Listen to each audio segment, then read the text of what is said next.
आप सभी का अभिनंदन, प्रणाम और स्वागत है। ऐतरेय उपनिषद की जो श्रृंखला चल रही है, उसी की श्रृंखला को आगे बढ़ाएंगे हम आज। किंतु उससे पहले ये जो उत्सव के दिन चल रहे हैं, अभी अभी दिवाली गई है और छठ चल रहा है। तो आप सभी को छठ के पर्व पर बहुत बहुत शुभकामनाएं।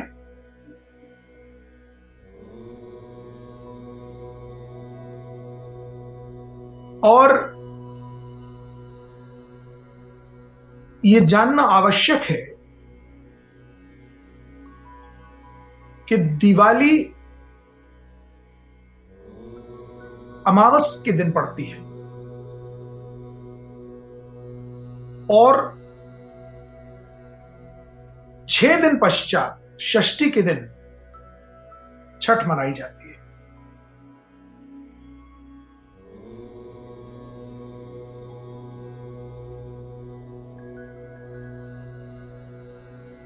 ये भारत की विविधताओं और परंपराओं का द्योतक है कि हमारे देश में ये विभिन्न प्रकार के पर्व मनाए जाते हैं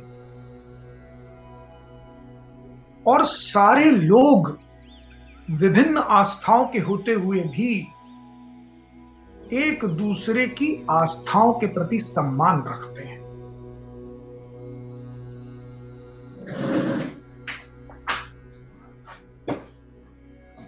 उपनिषद की श्रृंखला में जिस ऐतरेय उपनिषद पर हम चर्चा कर रहे हैं, उसमें पिछले सत्र में हमने ये देखा कि किस प्रकार धीरे धीरे करके इस ब्रह्मांड, फिर मनुष्य, लोकपालों की कैसे कैसे संरचना हुई, कैसे ब्रह्म से ब्रह्मा की उत्पत्ति हुई और ब्रह्मा ने सृष्टि की उत्पत्ति की, कैसे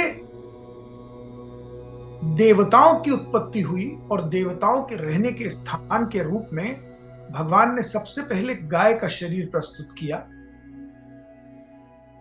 फिर घोड़े का प्रस्तुत किया। किंतु देवताओं ने भगवान से कहा कि ये अब भी उस स्तर का नहीं है जैसे हम अपेक्षा करते हैं। और तत्पश्चात मनुष्य का शरीर जब प्रस्तुत हुआ तो देवताओं ने उसका स्वागत किया और कहा कि हम इस मनुष्य शरीर में निवास करेंगे। ये इंडिकेट करता है कि मनुष्य का शरीर बड़ी मेहनत से, इंतजार के बाद, प्रतीक्षा के बाद, कई योनियों में विचरण करने के बाद प्राप्त होता है और इसलिए इसे व्यर्थ नहीं जाने देना चाहिए।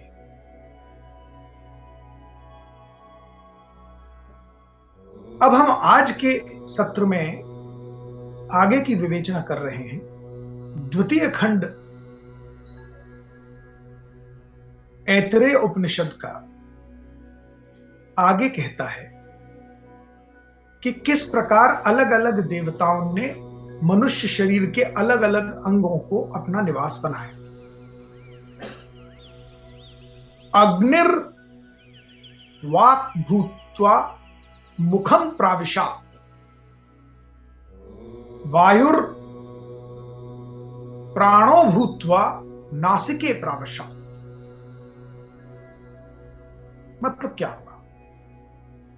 मतलब ये हुआ कि अग्नि देवता ने वाणी का स्वरूप लेकर, भूत्वा अर्थात बनकर, मुख में प्रवेश किया। यानी अग्नि देवता ने मुख को अपना निवास स्थान बनाया मनुष्य शरीर के। अब देखिए, उपलक्षण से यह भी प्रतीत होता है कि मुख में दो प्रकार के कार्य होते हैं। एक तो वाणी, जो बोलने की क्षमता है मनुष्य के पास, वो किसी और प्राणी के पास नहीं है विश्व में। तरह तरह के स्पेसीज हैं, तरह तरह के प्राणी इस संसार में हैं, लेकिन बोलने की क्षमता सिर्फ मनुष्य में है। और कोई भी प्राणी बोलता, बातचीत नहीं करता है, भाषा का प्रयोग नहीं करता है, आवाजें निकालता है, साउंड है पर बातचीत नहीं है।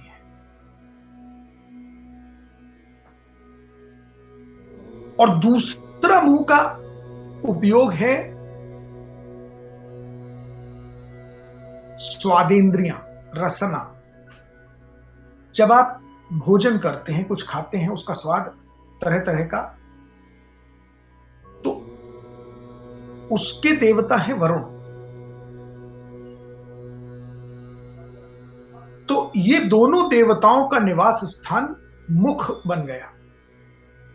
अग्निर वाक् भूत्वा मुखम प्राविशात, यानी अग्नि देवता वाणी बनकर मुंह में प्रवेश कर गए। वायुर प्राणो भूत्वा नासिके प्राविशात, इसी प्रकार वायु देवता प्राण बनकर, सांस जो चलती है वही प्राण है, और वायु से ही सांस चलती है। यानी कि हवा ना हो, ऑक्सीजन ना हो तो व्यक्ति मृत हो जाता है, प्राण नहीं रहते। और उसका कार्य मनुष्य शरीर में नासिका से होता है, और प्राणों से ही स्वास्थ्य है। जो व्यक्ति स्वस्थ है, स्वास्थ्य जिसका उचित है, तो हेल्थ के देवता अश्विनी कुमार है। तो कहा जाता है उपलक्षण के तौर पर अश्विनी कुमार और वायु दोनों नासिका में प्रवेश करके प्राणों के रूप में इस मनुष्य शरीर में अपना निवास रखते हैं। देखिए, सारे देवता, कहीं किसी मंदिर में जाने की जरूरत नहीं है, ये शरीर ही मंदिर है, इसी में निवास कर रहे हैं। और इसीलिए बार बार उपनिषद कहते हैं स्वयं को जानो। जिसने स्वयं को जान लिया उसने ब्रह्मांड को जान लिया। लेकिन आज हम सारे ब्रह्मांड को जानने के प्रयास में लगे हुए हैं। हम जाने क्या क्या जानना चाहते हैं, हम ये भी नहीं जानते कि हम जानना क्यों चाहते हैं, रेलेवेंट है हमारे लिए कि नहीं है, यूजफुल है कि नहीं है।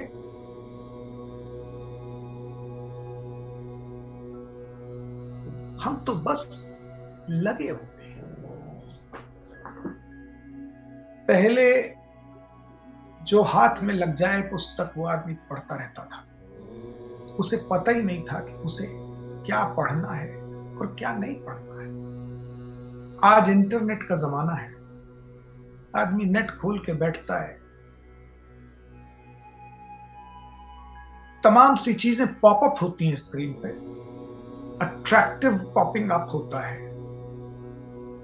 सनसनीखेज न्यूज आती है। आदमी जानने चाहता है कि अरे क्या है, जरा देखें तो सही। वो न्यूज खत्म नहीं होती कि दूसरा पॉपअप होता है, तीसरा पॉप, और आप उस ट्रैप में ऐसे फंसते हैं कि कब घंटा भर बीत गया आपको पता ही नहीं चलता। Because you do not know what you want to know. You're simply under a trap. And you are knowing what the other wants you to know. You don't have your clarity of mind that I don't want to know this. I don't want to get this to this trap. You get into trap and you keep knowing what you never wanted to know. And that is why your brain becomes so cluttered with information that you gradually start losing the focus. And you start losing the focus, you never achieve excellence. Because for achieving excellence in life, you have to be focused. You must know what you want to know, not what is presented to you. You must have that clarity that I don't want to know this. बहुत सारे लोग हैं जो television देखते हैं, जिस news से कोई लेना देना नहीं, वो न्यूज ही देखते रहते हैं। और टेलीविजन तो अब न्यूज चैनल ही 50-60 हैं, और वो 50-60 न्यूज चैनल 24 घंटे के हैं। 24 घंटे में संसार में जाने क्या क्या हो रहा है जिससे हमारा कोई सरोकार नहीं। ऐसी ऐसी न्यूज आती है जिसको जानना न जानना आपका कोई औचित्य नहीं है।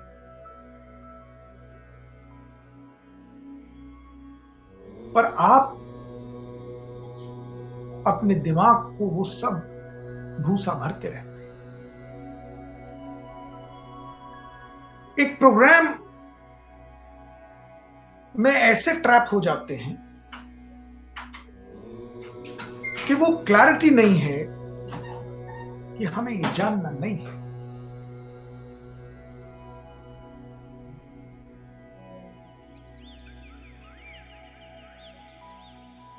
सीक्रेट तो ये है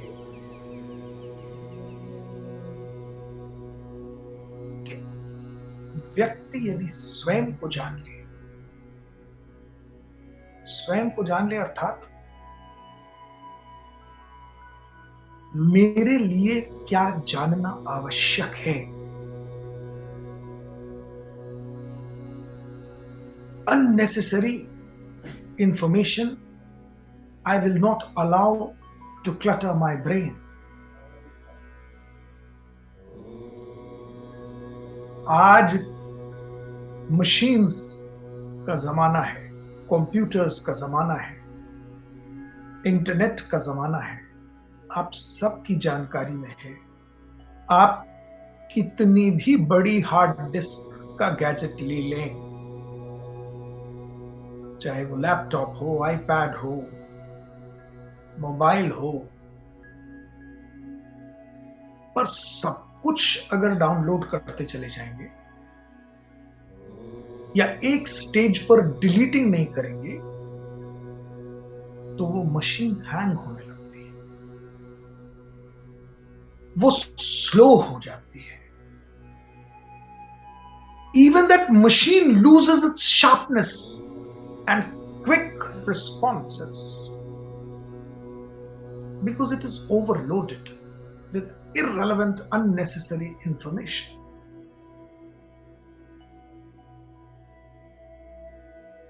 यही हाल हमारे ब्रेन का होता है। हम इतना कुछ अपने दिमाग में लोड करते चले जाते हैं, बर्डन करते हैं, जिसकी हमें जरूरत नहीं। और अब जब इतना कुछ जान लिया है तो चर्चा में वही सब बातें निकलती हैं।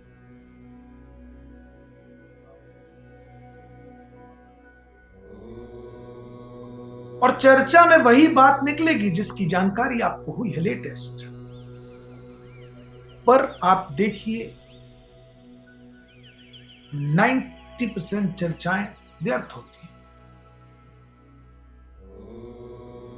4 लोग मिलेंगे,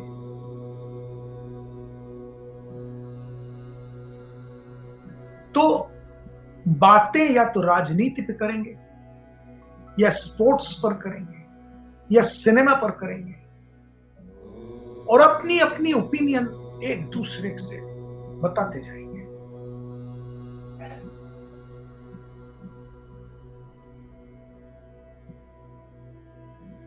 आपको भी अनुभव होगा, मित्रों के साथ बैठिए, चर्चा कीजिए,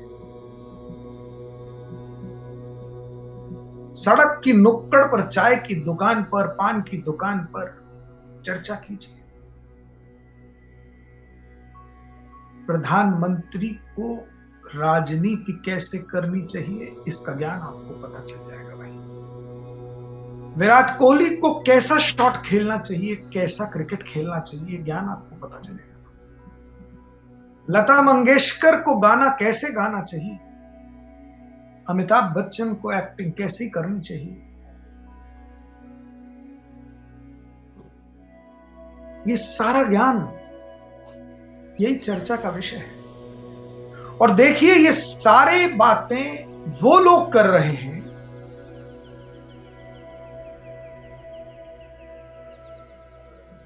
जिन्होंने उपलब्धियां नहीं की हैं इनमें से किसी भी फील्ड में। कौन सा शॉट किस बॉल पर खेलना चाहिए, यह बताना बहुत आसान है और हर एक व्यक्ति बता रहा है। अरे गलत शॉट खेला इसलिए आउट हो गया, अरे ऐसे समय में ऐसी बॉल कर दी तो छक्का पड़ गया। और ये वो व्यक्ति कर रहा है जिसने जीवन में कभी उस स्तर का क्रिकेट नहीं खेला है, गली मोहल्ले में खेला होगा।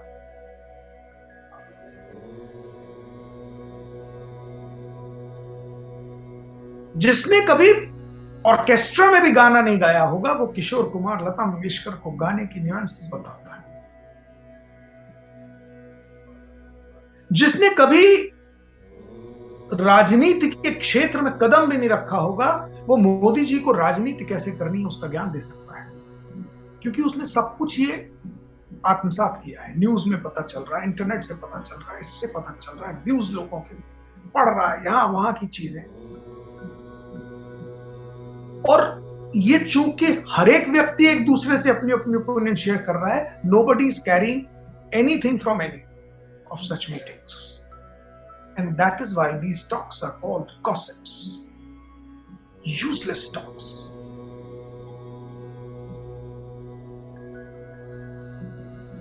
आपके पेट में दर्द हो जाए, सर में दर्द हो जाए, 10-50 लोग अपने अपने इलाज बता देंगे, करने वाला उसमें से कुछ भी नहीं करेगा, जबकि फ्री में सारी जानकारी मिल रही है। उस जानकारी के बावजूद एक व्यक्ति जाएगा डॉक्टर के पास, फीस पे करेगा, दवाई लेगा और इस विश्वास के साथ उस दवाई को खाएगा कि ये मेरी बीमारी का इलाज कर देगा। ऐसा क्यों कर रहा है? क्योंकि ये जो तमाम तरह के इलाज बताए जा रहे हैं, उनमें से एक भी व्यक्ति वो इलाज बताने के लिए क्वालिफाइड नहीं है, ये बात वो जानता है। सो the purpose to telling you all this is that useless information leads you to useless talks, and useless talks, when you do, there are no recipients, nobody takes, because you're not qualified to talk that. And if the people want to take it, they'll go to a professional who has excelled in that particular branch. They pay money, they receive that information, and they follow that information. और ये तब होता है जब आप एक क्षेत्र में एक्सीलेंस अचीव करें। एक क्षेत्र में एक्सीलेंस अचीव करने के लिए एक ही क्षेत्र की इंफॉर्मेशन, जानकारी, नॉलेज लेना बहुत जरूरी है। अपने आप को उसी क्षेत्र के प्रति एकाग्र करना जरूरी है। अपने ब्रेन को अननेसेसरी इंफॉर्मेशन से क्लटर नहीं करना भी जरूरी है। यह जानना जरूरी है कि मुझे क्या नहीं चाहिए।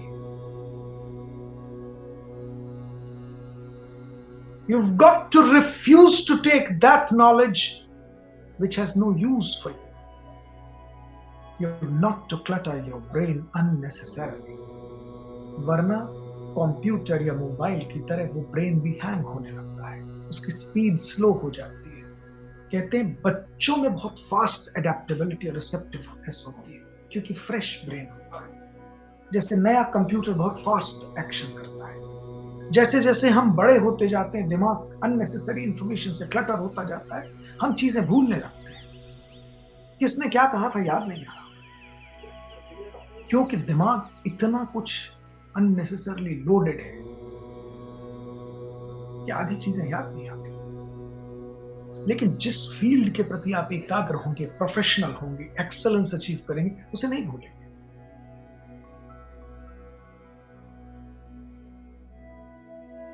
तो उपनिषद कहते हैं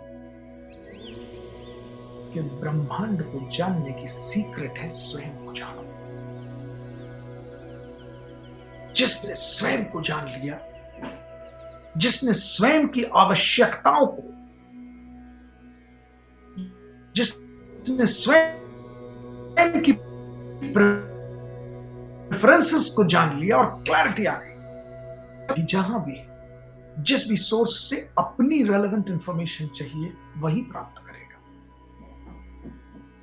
और जब आप उस व्यक्ति का दिमाग इतना एकाग्र हो जाता है तो फिर आप उसे किसी भी सभा में बैठा दीजिए,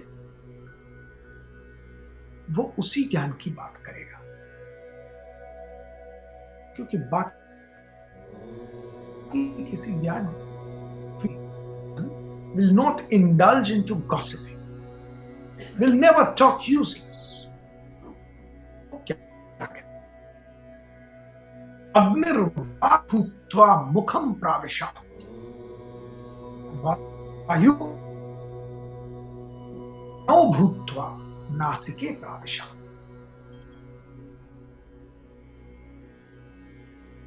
क्या बोलना है वाणी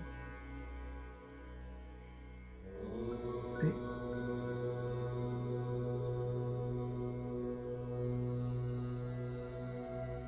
क्योंकि मुख में अग्नि हो गया है। इसका भाव यही मुख है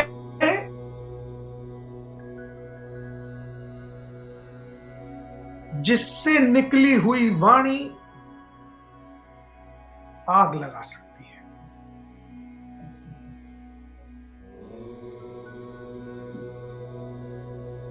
महाभारत करा सकती है। और इसी मुख से निकली हुई वाणी किसी को शीतलता प्रदान कर सकती है। वरुण देवता का वास में इसी मुख में, रसना भी इसी मुख में है। जिसने स्वादेंद्रियों पर संयम प्राप्त कर लिया,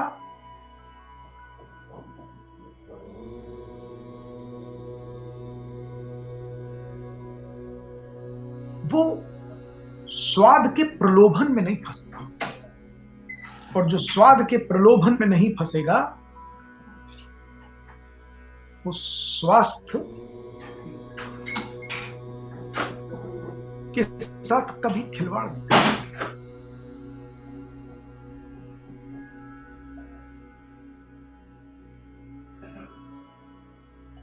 द्रौपदी ने एक चुभता हुआ वाक्य कह दिया जो दुर्योधन को चुभ गया। महाभारत हो गई, आग लग गई। एक वाक्य ने महाभारत कर दी।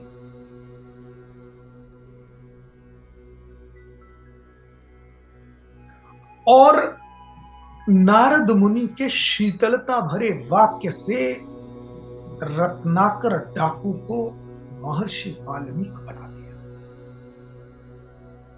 बुद्ध के शीतलता भरे वाक्य ने अंगुली माल हत्यारे डाकू को संत बना दिया।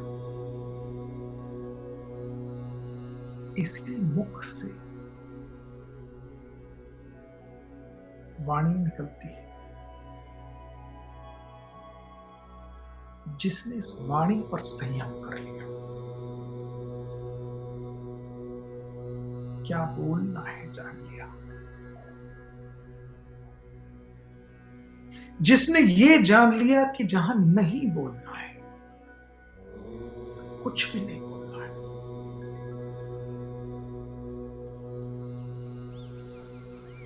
कहते हैं मौन भी एक प्रकार का संप्रेषण का तरीका है, जरिया है। बिना बोले भी बहुत कुछ बोला जा सकता है। ये जानना जरूरी है कि क्या बोले, कब बोले या ना बोले।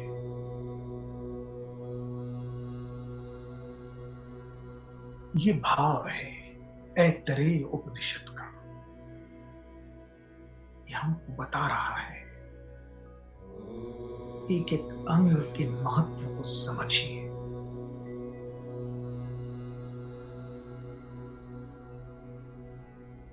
छोटे छोटे स्टेप से ही संपूर्ण शरीर को जानने की प्रक्रिया पहुंचेगी। इसलिए देखिए, इस पहले ये बताया कि देवताओं ने गाय के शरीर को नहीं, अश्व के शरीर को नहीं, मनुष्य के शरीर को चुना अपने निवास के लिए। पूरी संरचना, पूरी मनुष्य शरीर की संरचना को पहले स्वीकार्यता दी और अगले श्लोक से शरीर के एक एक अंग पर व्याख्या प्रारंभ की। इस शरीर का विभाजन हो गया। मुख, नासिका, किस शरीर के किस अंग का क्या कार्य है और उस अंग का कौन सा अभिमानी देवता है, किस अंग में किस देवता का निवास है।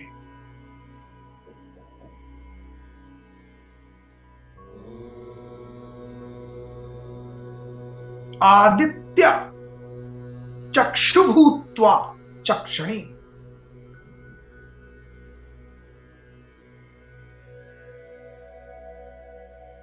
दिशेः श्रोतम भूत्वा कर्णौ प्राविशात्।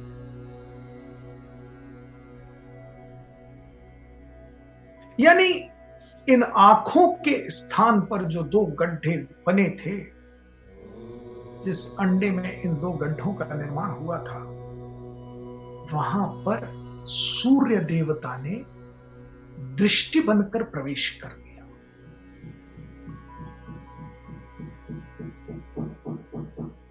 और जो कानों के छिद्र थे, उनमें दिशाओं के देवता श्रोत्रम, सुनने की एक्टिविटी के रूप में प्रवेश कर गए। अब आप देखिए, शरीर के एक एक अंग की व्याख्या हो रही है। अग्निर वाक् भूत्वा मुखम प्राविशात्, वायुः प्राणो भूत्वा नासिके प्राविशात्, आदित्यः चक्षु भूत्वा चक्षुणी प्राविशात्, दिशः श्रोत्रम भूत्वा कर्णौ प्राविशात्। आंख, नाक, मुंह, कान, सबकी व्याख्या, सबके अभिमानी देवता।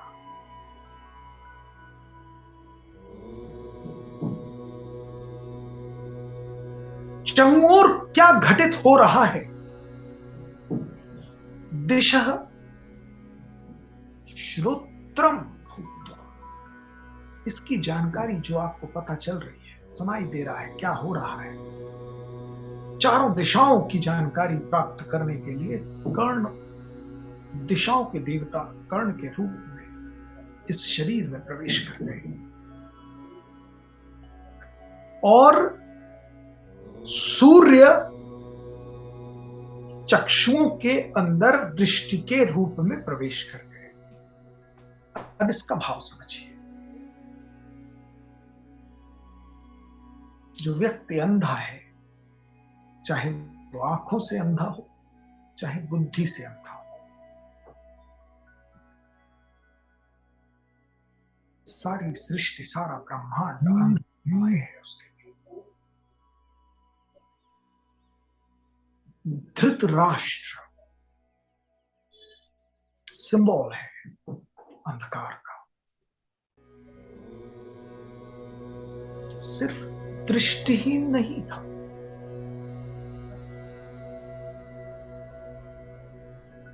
बुद्धिहीन भी था।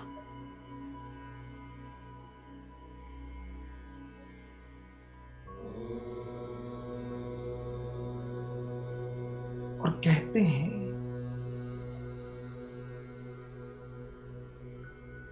कि जब कोई ज्ञान प्राप्त होता है तो कहावत क्या है, आंखें खुल गई। यानी इससे पहले तो हम नहीं समझ पा रहे थे, देख नहीं पा रहे थे। अब जाके ज्ञान का प्रकाश प्राप्त हुआ। सूर्य के रूप में रश्मियां जब बुद्धि में प्रवेश हुई तो आंखें खुल गई। तो दृष्टि का अभिमानी देवता आदित्य यानी सूर्य है, प्रकाश का पुंज है। दृष्टिहीन व्यक्ति अंधकार का प्रतीक है, क्योंकि दृष्टिहीन यानी not limited to not having eyes, it is symbol of being brainless.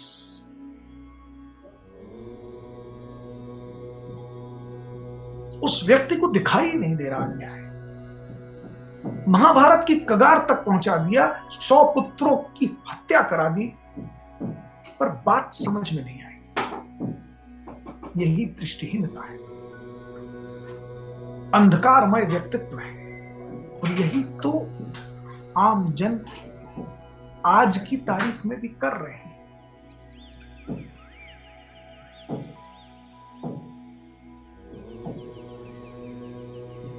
गलतियों पर गलतियां करते जाएंगे, समझेंगे ही नहीं कि क्या गलत है। And unless they know what they are going and doing wrong, without realization of their mistakes, they keep committing mistakes and they are never apologetic about it.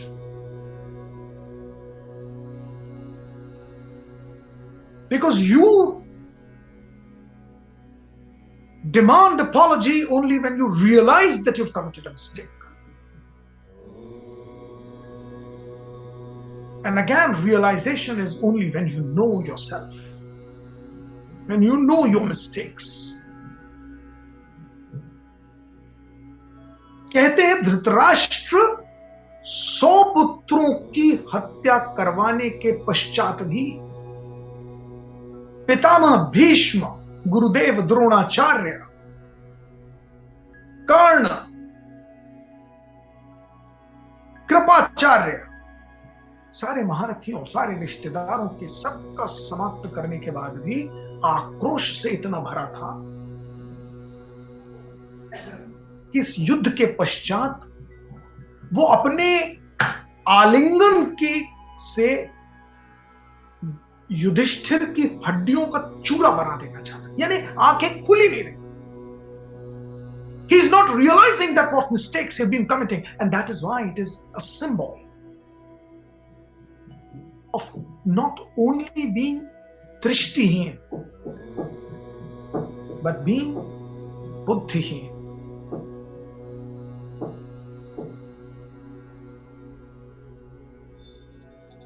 Gandhari जिसने दृष्टिहीनता स्वीकार कर ली,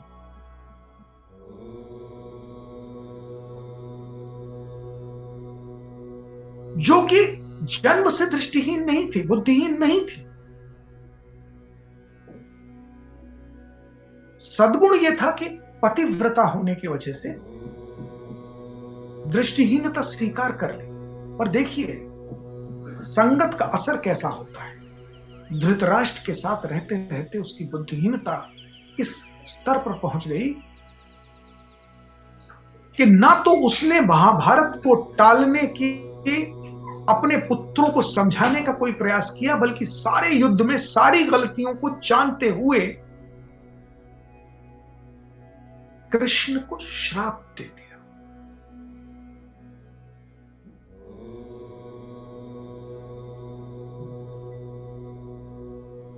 That means ये जो महाभारत के माध्यम से उपनिषदों के ज्ञान को समझाया गया है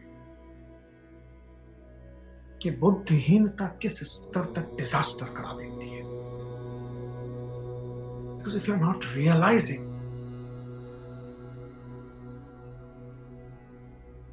what you're doing, you're not realizing what you're speaking, you're not realizing what your conduct is, you're inviting disaster. But the problem is that if you are brainless, even after the disaster there is no realization. कहीं आप कृष्ण को श्राप दे रहे हैं, कहीं युधिष्ठिर को आलिंगन के माध्यम से चूर चूर कर देना चाह रहे हैं, रियलाइजेशन ही नहीं हो रहा that I've committed a mistake. इसीलिए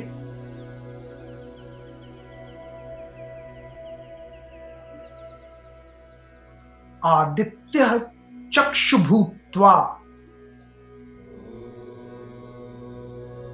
चक्षुणी प्राविशात, दमकता हुआ सूर्य ज्ञान का प्रकाश लेकर दृष्टि के माध्यम से शरीर के उस हिस्से का प्रतीक बनता है। आप देखिए, शरीर की संरचना के साथ एक अंग की संरचना पर ऐतरेय उपनिषद क्लैरिफिकेशन दे रहा है। अग्निर वाक् भूत्वा मुखम प्राविशात, वायुः प्राणो भूत्वा नासिके प्राविशात, आदित्यः चक्षु भूत्वा चक्षुणी प्राविशात, दिशः श्रोत्रम भूत्वा कर्णौ प्राविशात। औषधि वनस्पत्या लोमानि भूत्वा त्वचं प्राविशात,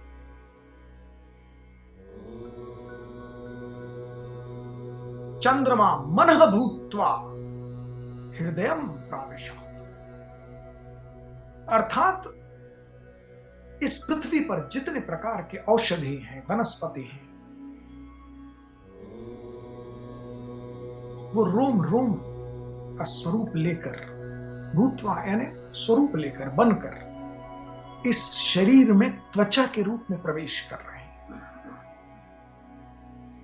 चंद्रमा शीतलता का जो प्रतीक है, सूर्य चक्षु के माध्यम से प्रवेश कर रहा है, और चंद्रमा मनः भूत्वा हृदयं प्रवेशात, मन का स्वरूप लेकर हृदय में प्रवेश कर रहा है। हृदय का अभिमानी देवता बनता है। हृदय भाव का स्थान है, भावुकता का स्थान है, भाव उत्पन्न होते हैं, मन का निवास स्थान है, उसका अभिमानी देवता।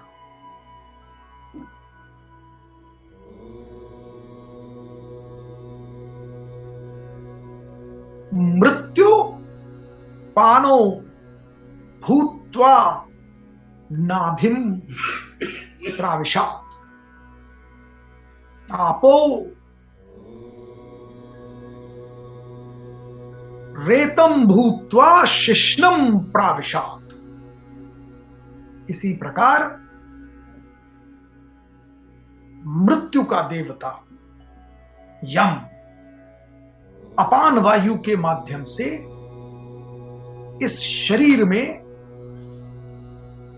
प्रवेश करता है और नाभि में अपना स्थान, निवास स्थान बनाता है। नाभि से नाद स्वर का उत्पन्न होता है। मृत्यु का देवता यम होता है। आप देखिए, ऊपर आपने इसी श्लोक में देखा, वायु प्राणो भूत्वा नासिके प्राविशात। किंतु इसी श्लोक में आगे मृत्यो अपानो भूत्वा नाभि प्रादिशात्, नाभि में नाद स्वर के रूप में अपान वायु एक होती है, नासिका से जो वायु सर्कुलेट होती है वो प्राण वायु है।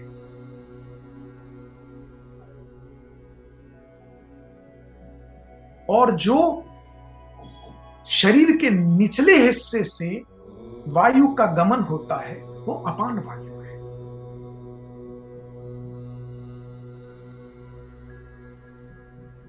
अपान वायु के अभिमानी देवता यम है और प्राण वायु के अभिमानी देवता वायु है।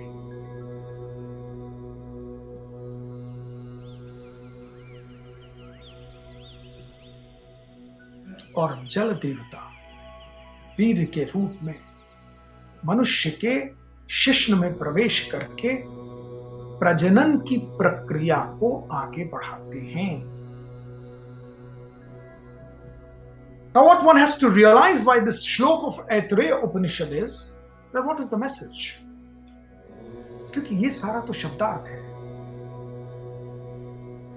भाव क्या है कि अपने शरीर के बाइफकेटेड एक एक अंग के उपयोग को जानो, तब संपूर्ण शरीर में के माध्यम से मनुष्य शरीर की उपयोगिता को जानो और स्वयं को जानो।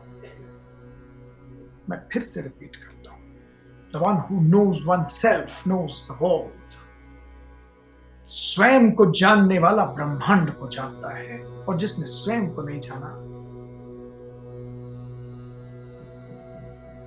वो ब्रह्मांड में कंफ्यूज्ड होकर विचरता रहेगा और जान कुछ नहीं पाएगा।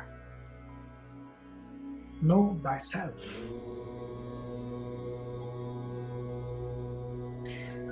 अगला श्लोक इसी के आगे कहता है, तम शनाया पिपासे, यानी शनाया पिपासे अर्थात पिपासा मतलब होता है प्यास, शनाया अर्थात भूख।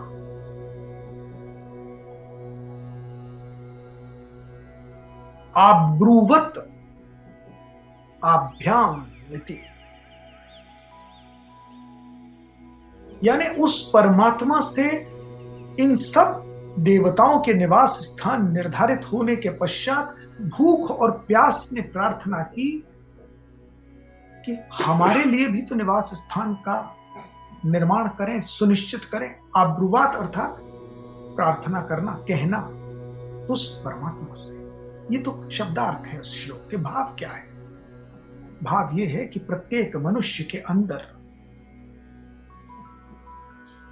तरह तरह की जिज्ञासा होती है, तरह तरह की पिपासा होती है। धन की लालसा, यश कीर्ति की पिपासा, मोह लोभ मत्सर, ये सब मनुष्य के अंदर ही है।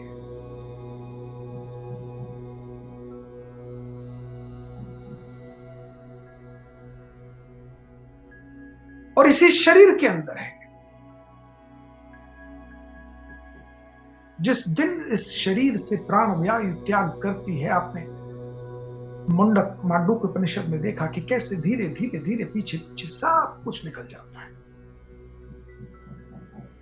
प्राण गए, इस शरीर के अंदर न भूख न प्यास, न चक्षु न कर्ण, न नासिका में वायु, न मुख में अग्नि, न नाभि में पित्त, सब समाप्त, सब निकल जाता है। यानी ये भूख और प्यास भी इतने सारे अंग प्रत्यंगों के होने के बावजूद इसी शरीर का पार्ट है, इसी में निवास है।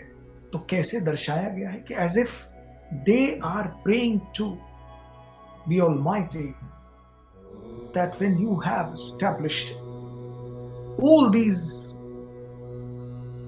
devata in various parts of the body, please specify where do we start living. और तब भगवान उनसे कहते हैं कि तुम्हें मैं इन्हीं देवताओं का अंग बनाकर इस शरीर का अंग बना देता हूं। यानी भूख और प्यास का स्पेसिफिक स्थान नहीं बनाया। ते अब्रवीत, अर्थात भगवान ने उनसे कहा कि जो कुछ हविगृह्यात, एतासु देवतासु हविगृह्यात, यानी इन देवताओं को जो कुछ भी प्रदान किया जाएगा उसमें तुम्हारा हिस्सा होगा। अब आप इस बात के मर्म को समझिए। यानी चाहे मुख के माध्यम से, नासिका के माध्यम से, कर्णों के माध्यम से, त्वचा के माध्यम से, नेत्रों के माध्यम से, किसी भी माध्यम से जो कुछ हम ग्रहण करते हैं उसी प्रकार की भूख और प्यास हमारे अंदर निर्मित होती है। मैंने कहा ना, इंटरनेट पर एक किसी पॉपअप न्यूज को क्लिक कर दीजिए,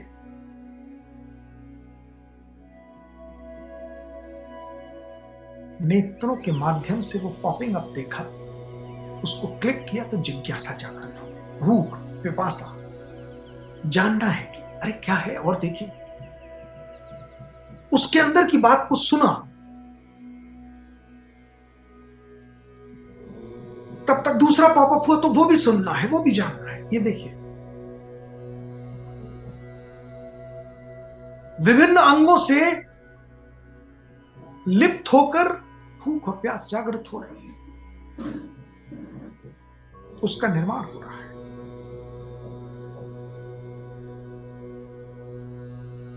इसका प्रेजेंटेशन ऐसे दिया गया है जैसे भूख और प्यास स्वयं भगवान से प्रार्थना कर रही है। कह रहे आपने इन सब देवताओं का स्थान तो बना दिया मनुष्य के शरीर में, हमारे लिए नहीं बनाया। और आप एक बात पर ध्यान दीजिए, शनाया पिपासा तो प्रत्येक प्राणी में है। गाय के शरीर में भी है, अश्व के शरीर में भी है,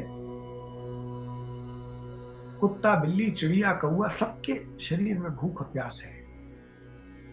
पर यहां ये उस मात्र भोजन के भूख और पानी की प्यास तक लिमिटेड नहीं है। अगर आपने इस श्लोक का उतना ही लिमिट कर दिया तो सारा पर्पस ही डिफीट हो जाएगा। तब तो मर्म को जानेंगे। फिर मनुष्य शरीर की विशेषता की, फिर इस शनाया पिपासा को मनुष्य के शरीर के साथ जोड़कर श्लोक बनाया क्यों गया है? ये मात्र भोजन की भूख और पानी की प्यास तक सीमित नहीं है। ये शनाया पिपासा ज्ञान की भूख है, जानकारी की प्यास है।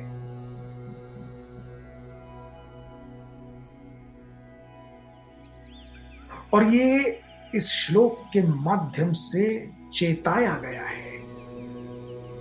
इस शरीर के प्रत्येक अंग के माध्यम से भूख जागृत हो सकती है,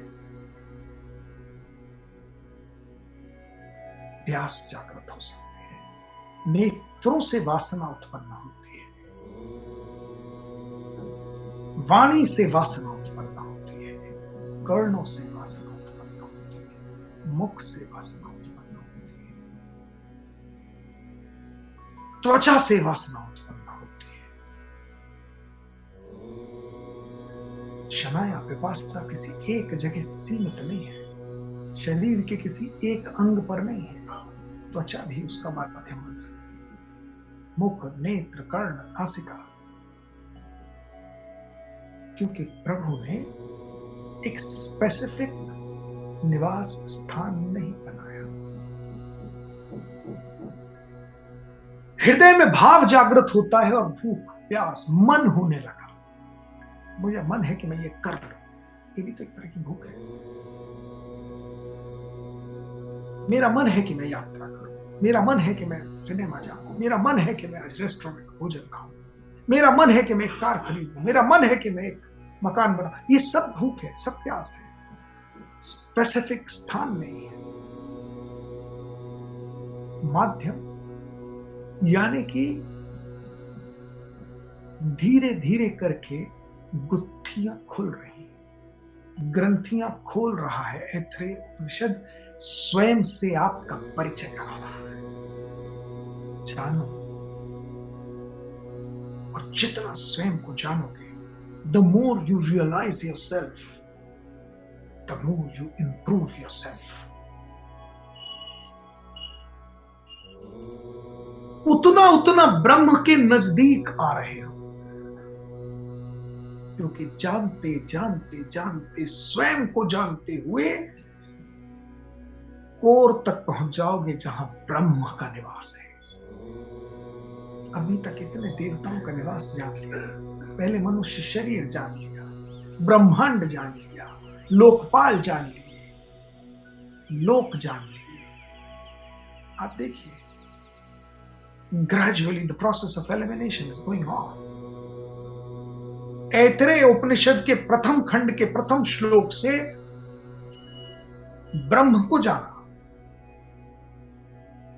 ब्रह्म के द्वारा निर्मित ब्रह्मांड को संकल्प शक्ति के माध्यम से जाना, ब्रह्मांड से अंड को जाना, ब्रह्मा का अंड ब्रह्मांड,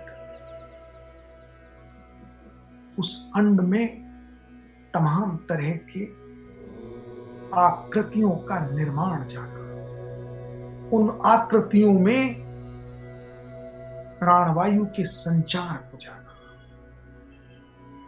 ब्रह्म से ब्रह्म के निर्माण को जाना, ब्रह्मा के द्वारा सृष्टि के निर्माण को जाना, सृष्टि से लोकपाल देवताओं के निर्माण को जाना, देवताओं के पश्चात देवताओं के निवास स्थान के रूप में विभिन्न प्राणियों की संरचना शरीर को जाना, और अंत में मनुष्य शरीर के प्रेफरेंस को जाना। जब मनुष्य शरीर को देवताओं ने चुन लिया तो तत्पश्चात मनुष्य शरीर के अंग प्रत्यंगों को जाना, उन अंग प्रत्यंगों की क्रियाकलापों अनरेवल कर रहा है, डिमिस्टिफाई कर रहा है, डिकोडिंग चल रही है। और आगे जाकर जब ये सारी चीजों को डिकोड कर दिया तो बताया कि यहीं कहीं ढूंढ लेना भूख और प्यास भी है। कि देखिए, सारी प्रक्रिया क्रमवार, methodically, systematically is leading you to the knowledge of yourself. और जब आप इस पूरी प्रक्रिया को धीरे धीरे रिवर्स करेंगे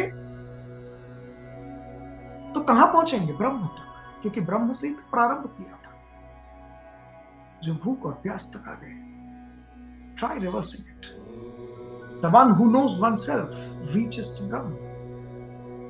सब कुछ समझ में आने लगता है, आंखें खुलने लगती हैं।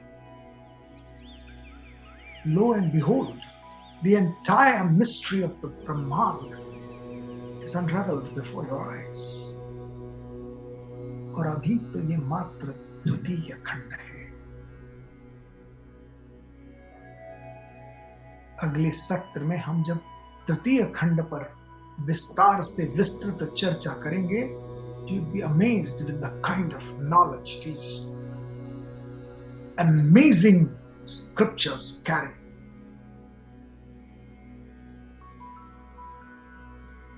एक के बाद उपनिषद ज्ञान का भंडार है, खजाना है।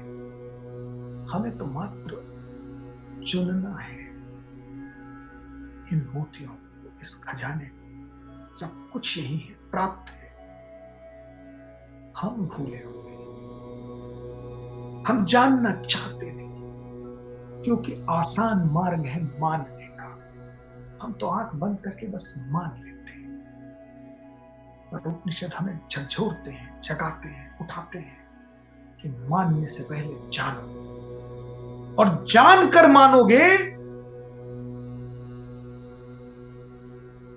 तो परमानेंटली मानोगे। फिर उस कन्विक्शन को कोई टिका नहीं पाएगा, हिला नहीं पाएगा, बिकॉज यू नो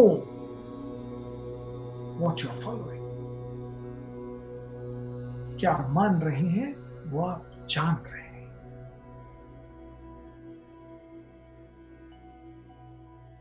स्वयं अपने आप में ब्रह्म का प्रादुर्भाव करें। ऐसी ब्रह्म के चरणों में प्रार्थना के साथ आप सब बहुत बहुत धन्यवाद।